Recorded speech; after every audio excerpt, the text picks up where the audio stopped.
أعوذ بالله من الشيطان الرجيم. بسم الله الرحمن الرحيم. إذا جاء نصر الله والفتح ورأيت الناس يدخلون في الدين الله أفواجا فسبح بحمد ربك واستغفره إنه كان توابا. Yesterday, the International Court of Justice began hearings against Israel for the genocide in Gaza.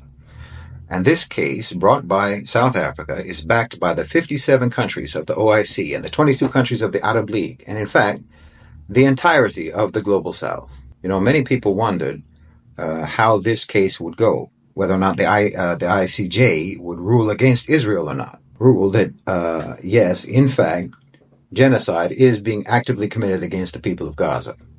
You know, it's understood that the ICJ is a political institution, and its rulings are heavily political and subject to political pressure. So people have wondered, and reasonably so, what are the chances that they will actually rule against Israel, while Israel has always been fully backed by the Western powers, and the ICJ has become regarded as a tool of the Western powers, particularly of the United States. Well, you didn't have to wait for very long to see which way the court was likely to go. First of all, the evidence that's being presented by South Africa is absolutely irrefutable and damning.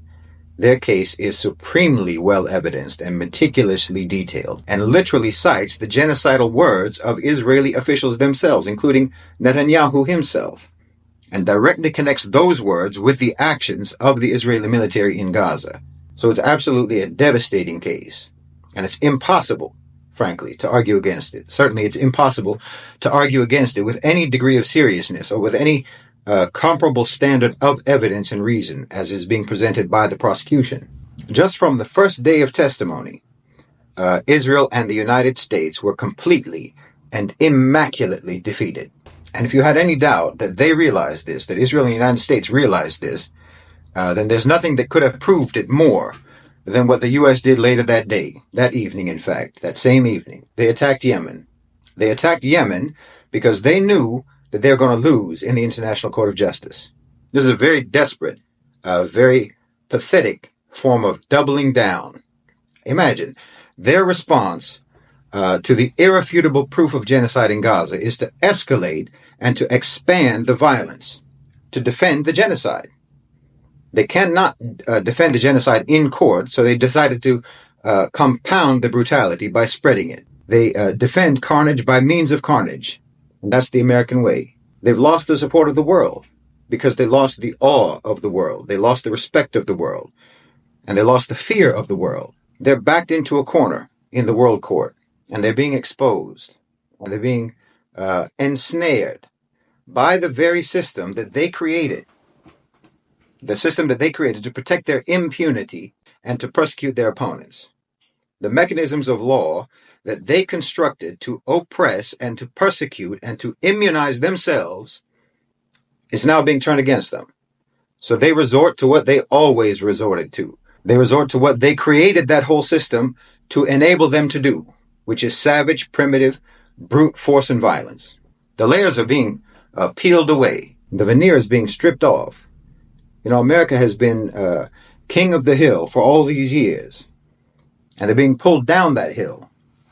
And not only that, the hill itself is pulling them down, and all they can do is lash out. I'm telling you, what we're seeing right now is a victory. Their vicious, barbaric instincts are only accelerating their downfall. By attacking Yemen, they're just showing the world, and showing the world court, that yes, it is genocide in Gaza, and it is genocide in Gaza because we think our capacity for violence makes us superior, makes us supreme, and our capacity for violence entitles us to be violent. And so what? What are you going to do about it, world? Because what were the Houthis doing except trying to stop the genocide? They weren't doing anything but enforce a blockade against a criminal regime, a terrorist regime, a genocidal regime. So how are you going to punish them for that? Except that you are criminal and terrorist and genocidal yourself. Well, look, nobody is with them. I mean, their coalition against Yemen fell apart weeks ago, and no one joined them in their airstrikes except the UK. The whole world has left them. Even Western countries don't want any part of this. They're just making it worse on themselves. We are literally witnessing an American meltdown. And I believe, very importantly, that this is also because the owners and controllers of global financialized capital are abandoning them. You know, America hollowed itself out for decades. They transferred power and authority to the private sector. And now they're being left empty. And there's nothing left but those barbaric instincts and violent tendencies. And they're being isolated. And their own instincts, their own tendencies, are just isolating them further. They think that they can act like they used to act, do what they used to do. But you see, this was only ever possible in the past because the world was willing to capitulate. It was only ever possible because the world acquiesced. And the world only ever capitulated and only ever acquiesced because they didn't have any other options. That isn't the case anymore. And the case in the international court demonstrates that. While this case could never have been made 30 years ago, or 20 years ago, or 10 years ago, or even 3 years ago. I mean, the case never would have been accepted.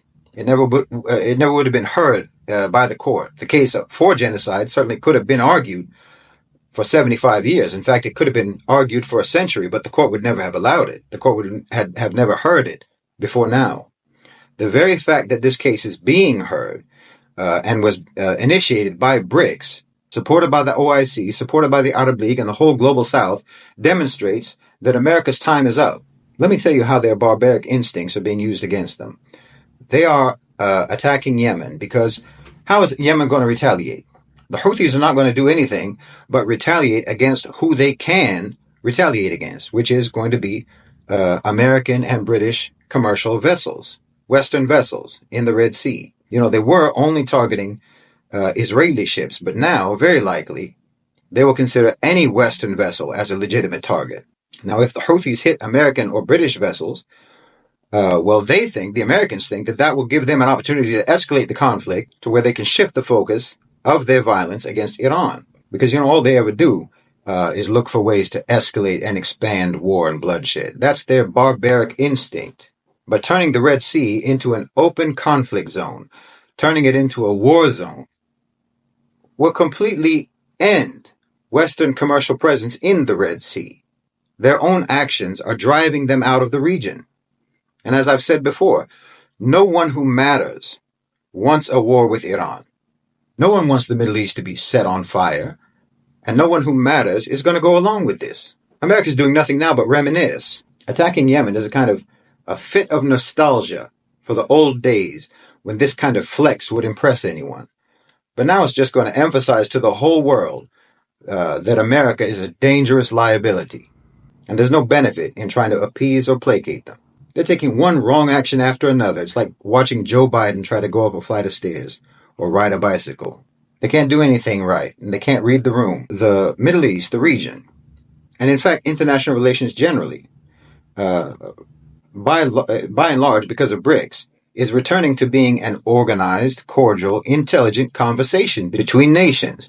And then America comes barging in, belching and shouting obscenities. The world's done with that.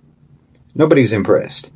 So today, Friday, in the ICJ, Israel had the audacity to try to defend themselves against the charge of genocide by spewing the same debunked, hollow talking points that they always do. Because they've never had to actually defend themselves. And even now, their real defense is being carried out by the U.S. and U.K. airstrikes in Yemen. They're insulting the intelligence of the court.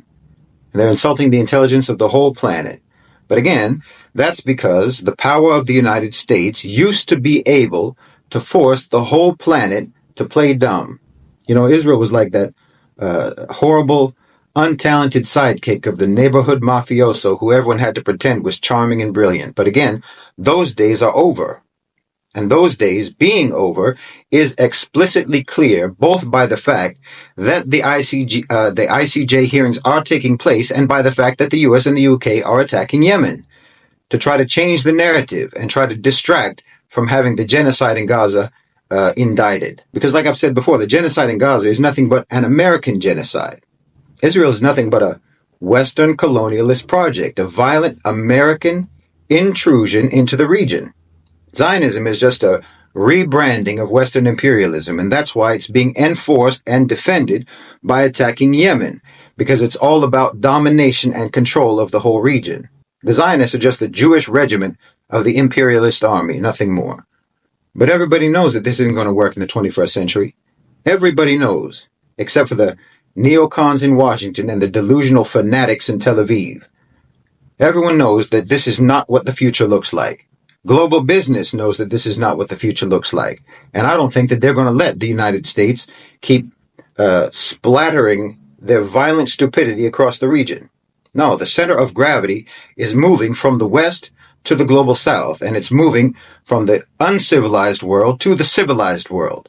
And there's a lot more money to be made by harmonious, cooperative, integrated global relations than by the old model of domination and subjugation and bloodshed.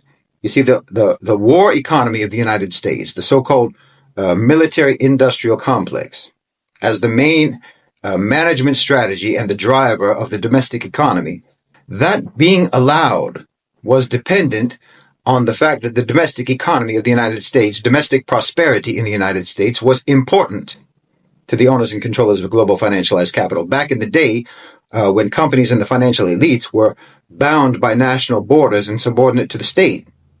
That's not the case anymore. So that system, that war-driven economic model, has become a liability. But American politicians are notoriously slow on the uptake.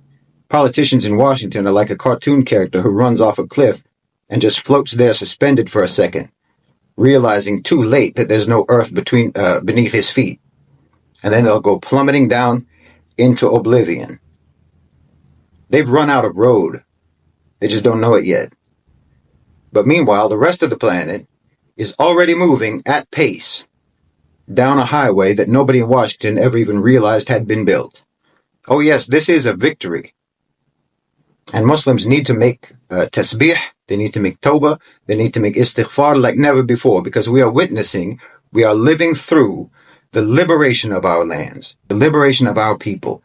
And we need to be glad and we need to be grateful to Allah subhanahu wa ta'ala.